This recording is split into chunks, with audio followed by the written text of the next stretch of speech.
Jammu and Kashmir के इस चुनाव में युवाओं की भूमिका क्या है, या अगर आपके दिमाग में ये सवाल है तो उसका जवाब ये छोटा सा स्टैटिस्टिक है। 35 साल से कम के जो लोग हैं वो यहाँ पर लगभग 70% हैं। अंडर 35 ईयर्स ऑफ एज 70% उनका पॉपुलेशन स्ट्रेंथ है। तो ये कंप्लीट डोमिनेशन है of the youth in Jammu and Kashmir. इसीलिए इस पैनल में नज़ीर भाई और मेरे साथ मौजूद हैं अदनान शाह, जो एक गोल्फर हैं और पॉलिटिकल एनालिस्ट हैं, और पीडीपी के कैंडिडेट जुहेब मीर लाल चौक से चुनाव लड़ रहे हैं। कितना ज़रूरी है युवाओं का चुनाव में, मतलब पॉलिटिक्स में तो आना ही, लेकिन इलेक्टोरल पॉलिटिक्स में आना? देखिए, इलेक्टोरल पॉलिटिक्स में युवाओं का आना बहुत ज़्यादा ज़रूरी है, लेकिन at the same time in युवाओं की एस्पिरेशंस, उनका एक हिसाब से रहबरी होना बहुत ज़्यादा ज़रूरी है। If you see post 2019, the statistics that tell us that Centre for Monitoring Indian Economy, वो हमें बताती हैं कि सबसे ज़्यादा युवा, पढ़े लिखे युवा कश्मीर में सबसे ज़्यादा अनएम्प्लॉयड है। मैं आजकल खुद डोर टू डोर कैंपेनिंग में जाता हूँ, और उस डोर टू डोर कैंपेनिंग में जाता हूँ 11 बजे 12 बजे, when I knock the door of some house, वहाँ से एक नौजवान निकल के आता है। He is MSc, he is PhD, but he is sitting idle at home. तो ये सारी चीज़ें जब हम देखते हैं तो युवाओं का पॉपुलेशन जो है, it's greater in number. You are absolutely right, under the age of 35, 70% of the population is under the age of 35। However this segment is not valued so much, इसीलिए यहाँ पे अनएम्प्लॉयमेंट इतनी ज़्यादा है। And look at the number of scams that happened during this tenure in the last 4-5 years. You see the JKSSP scam, SI scam, fire and emergency scams. I cannot even number the count is too much. तो इस हिसाब से अगर देखें, इनकी aspirations काफ़ी hurt है, and at the same time these are the grievantial aspects. Then I will speak about the democratic aspects, the moral aspects as well. वो ये है कि आपको युवाओं के लिए एक इंस्पिरेशनल रोल अदा करना है। You speak about democracy in Kashmir, you speak about democracy in the entire country. However, you are the one who have actually kept democracy at abeyance in Kashmir from last 7-8 years. So उसके हिसाब से अगर आप देखें तो you have not been a very role model। और उसकी अहम बात यह है कि जो हम बात कर रहे हैं, 35% जो 35 जो साल से कम जो उम्र के लोग हैं वो 70% वोट हैं, और जो 29 साल से कम हैं वो हमारा 30% वोटर है। इसका मतलब ये हुआ, जब आपको 10 साल बाद असेंबली इलेक्शन होंगे तो 30% वोटर जो होंगे आपको तकरीबन पहली बार असेंबली इलेक्शन में वोट कर रहे हैं। और ये बहुत ही यंग पॉपुलेशन है, वो यंग पॉपुलेशन और पहली बार, तो जिसके साथ युवा वो ये इलेक्शन जीतेगा। तो युवा किसके साथ है? ये एग्जैक्टली मैं ये बता रहा था कि जो आप एज नज़ीर भाई rightly pointed it out that कि पहली बारी बहुत एक बड़ा सेगमेंट वोट डालने जा रहा है, बट उसके पास कोई विकल्प नहीं है। पीछे आप देख लीजिए, पिछले 5-6 साल से he is unemployed, he does not have a very good understanding of democracy, और शायद उसकी डेमोक्रेसी में उतना बिलीफ भी नहीं है, इसलिए क्योंकि आपने खुद डेमोक्रेसी को यहाँ पे एक हिसाब से 5-6 साल से टेम्पररी सस्पेंशन में रखा। आदमी कोई भी ऑपोजिशन क्रिएट करता है या ट्रेजरी बेंचेस हम क्रिएट करते हैं, for what purpose? It's for flourishing democracy. आपने ये सब बालाए ताक रखा, and you sort of you dictated each and every term. और अदनान फर्स्ट टाइम वोटर है, पहली बार वोट देंगे आप? Not a first time. 23 assembly में तो कब से असेंबली होगा? में तो पहली बार देंगे। असेंबली में तो असेंबली में तो पहली बार, बट इन पार्लियामेंट आया वो पार्लियामेंट कल ही हो गया। नहीं, in 2019 I have already voted. Okay, in 2024 assembly में पहली बार वोट दे रहे हैं जी। असेंबली तो you are first time voter होंगे असेंबली में? हां, in assembly I am the first time voter. युवा, आपका यहाँ पर आपके जो बगल में बैठे हैं वो एक कैंडिडेट भी हैं, पीडीपी के कैंडिडेट हैं। युवा इनको देख रहा है जैसे आप हुए, या नौजवान किसी और को देख रहा है? मैम सी नौजवानों के यूथ के इन कश्मीर पर्टिकुलरली इन कश्मीर दो पहलू है। एक यूथ जो पिछले इन पास्ट 30 इयर्स जिनको एलिनेट किया गया, जिनको प्रोजेक्ट किया गया एज टेररिस्ट्स, जिनको प्रोजेक्ट किया गया एज स्टोन पेल्टर्स, जिनको प्रोजेक्ट किया गया एज एंटी नेशनलिस्ट्स, जिनको एलिनेट कम्प्लीटली किया गया, और आज का एक पहलू जिसमें मैं भी एक हूँ। तो I see this voting as Hindi as a medium of protest. Hindi में मैं इसको एक मीडियम देखता हूँ प्रोटेस्ट के लिए, बिकॉज यहाँ आज का जो यूथ है, यहाँ अनएम्प्लॉयमेंट है, सोशल लेवल्स में ड्रग्स आते हैं, यहाँ मेंटल हेल्थ जो यूथ का है पर्टिकुलरली वो अनस्टेबल है। तो हम इस चीज़ को from past, I think from past 5 years, when Article 370 was abrogated on 5 अगस्त के बाद से अभी जो कश्मीर का यूथ है यहाँ सबसे ज़्यादा पोलिंग परसेंटेज आप देखो, लास्ट टाइम की जो पार्लियामेंट इलेक्शंस हो गए तो उसमें यूथ का सबसे अहम रोल रहा।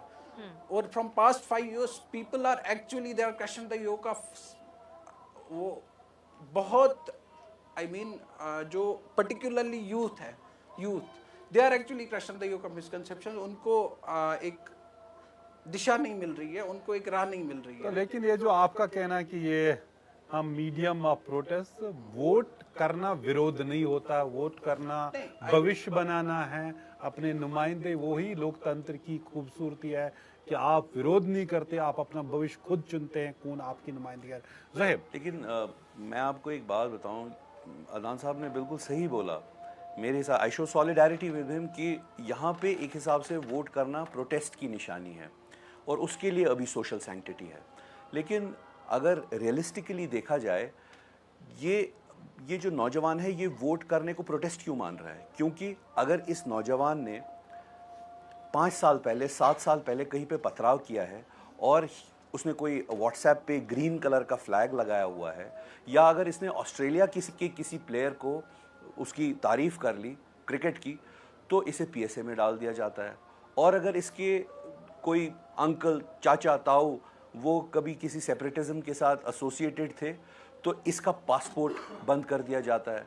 सो ही फील्स अ लिटिल, ये claustrophobic, not a little, a lot claustrophobic, और वो अपनी आवाज़ नहीं आगे पहुंचा रहा है।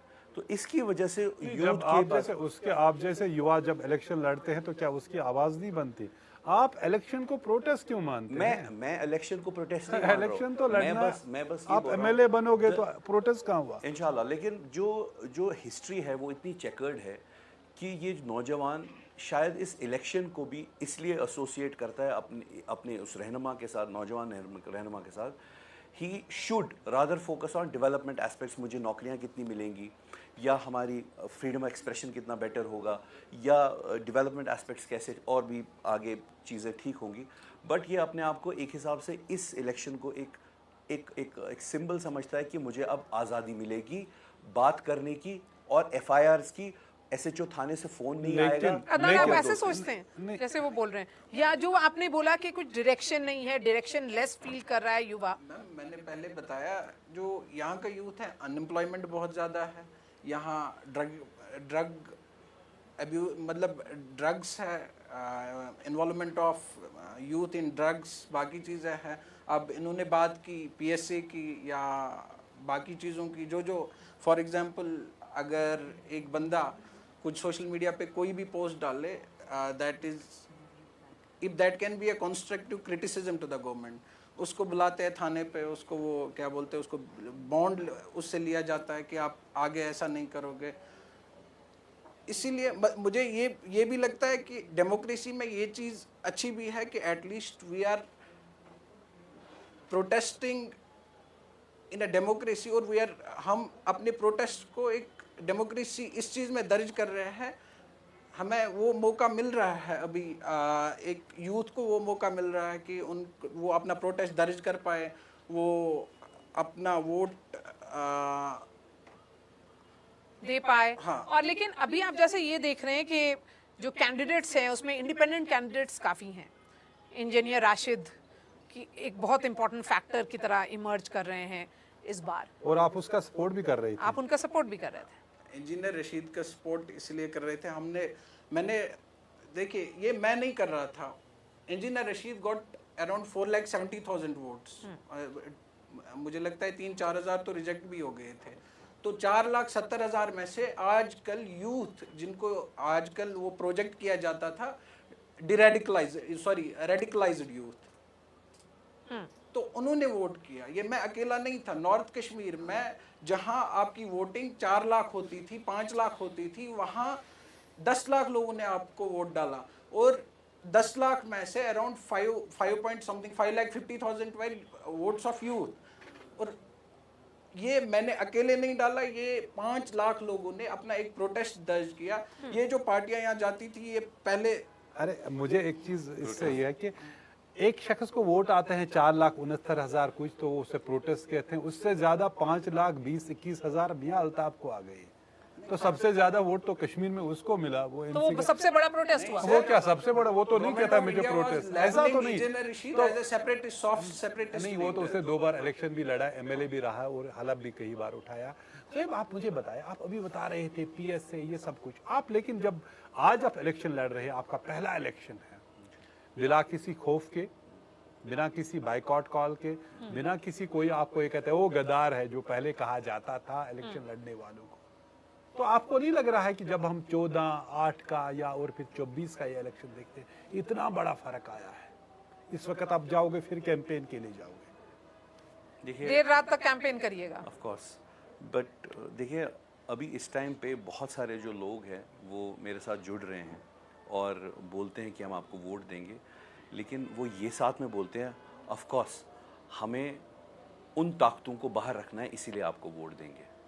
सो that means they are condemning the decision of 5 August 2019, even though it may be legitimized by the supreme court, लेकिन कहीं ना कहीं पॉलिटिकली वो उनके दिलों में जिंदा है। वो ये बोल रहे हैं हमें उन्हें बाहर रखना है, इसीलिए आपको हम वोट देना चाहते हैं, हमें उस डिसीजन के खिलाफ प्रोटेस्ट करना है, इसीलिए आपको वोट देना चाहते हैं। हम पासपोर्ट को हथियार की तरह ये लोग इस्तेमाल कर रहे हैं, उसके खिलाफ आपको वोट दे रहे हैं। So all these things, that's exactly what I am trying to tell you, कि अगर जो नौजवान हैं वो सोचना चाहिए कि मेरे नौजवान वर्ग को किस तरीके से एम्प्लॉयमेंट मिलेगी, how my better represented, but he feels this as एक हिसाब से एक प्रोटेस्ट और ही फील्स लिबरेटेड। अगर क्या नेगेटिव कैंपेनिंग नहीं है, आप उनको बेहतर जो ये दिस इज नॉट नेगेटिव हाँ, कैंपेनिंग, आप उनको बेहतर मुस्तकबिल भविष्य की बात बताएं कि मैं ऐसा कर सकता हूँ या ये लोग ऐसा करते हैं, जैसे मैनिफेस्टो आप लोगों ने दिया।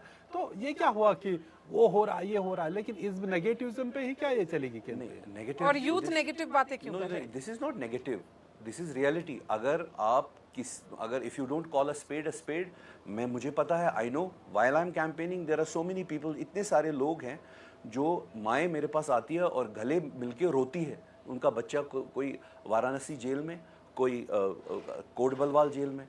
सो these are the kind of examples that you have set.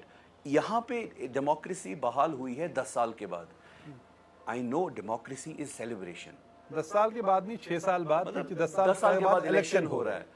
पिछले 6 साल में तो हमें एक हिसाब से कॉम्पनसेशन की तरह ये बताया जा रहा था कि आप खुश होइए, आपके यहाँ पे DDC इलेक्शन हुआ, खुश होइए आप सरपंच इलेक्शन हुआ, खुश होइए आप कॉर्पोरेटर इलेक्शन हुआ, and you should make peace with it, यही बोला जा रहा था। While as can I ask the same question to the government of Maharashtra or Orissa or any other state कि आपके शहर में आपके वहाँ पे बस सरपंच इलेक्शन हो या वहाँ पे सिर्फ कॉर्पोरेटर इलेक्शन हो, ये हमारे लिए, and this right now is a celebration democracy, because I am a Democrat my self.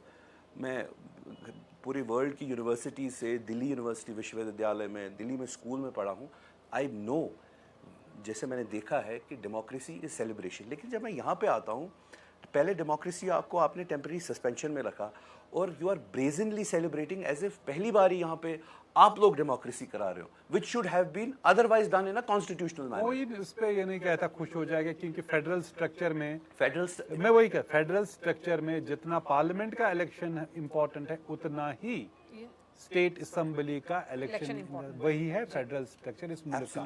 लेकिन जब हम अब इलेक्शन बिलाकर हो ही रहे हैं, तो आपकी तरफ से एक युवा जो कैंडिडेट है, आपका विजन क्या है लाल चौक कॉन्स्टिट्यूंसी के? मैं लाल चौक कॉन्स्टिट्यूएंसी जो बहुत ही अहम है। एब्सोल्युटली, मैं लाल चौक कॉन्स्टिट्यूएंसी के लिए आपको अपना विजन बताऊंगा, लेकिन उससे पहले फेडरल स्ट्रक्चर के बारे में एक बात बताना चाहता हूँ, because you pointed out federal structure. हमारा जो देश है वो एसिमेट्रिक फेडरलिज्म में बिलीव करता है। एसिमेट्रिक फेडरलिज्म, दैट मीन्स अगर किसी एरिया में कोई पर्टिकुलर ज़रूरत है तो उसे वो दी जाए। जैसे फॉर एग्जांपल हिमाचल में आपके डोमिसाइल लॉज बड़े स्ट्रॉन्ग हैं, और या नॉर्थ ईस्ट में 4 ऐसी स्टेट्स हैं जहाँ पे इनर लाइन परमिट है, जो कि आपको वीज़ा लगता है उस स्टेट में जाने के लिए। Even the prime minister requires that inner line permit to enter that state. यहाँ पे भी 370 35A was a part of that same asymmetric federalism, and that has been discredited, and this is something that the young understands.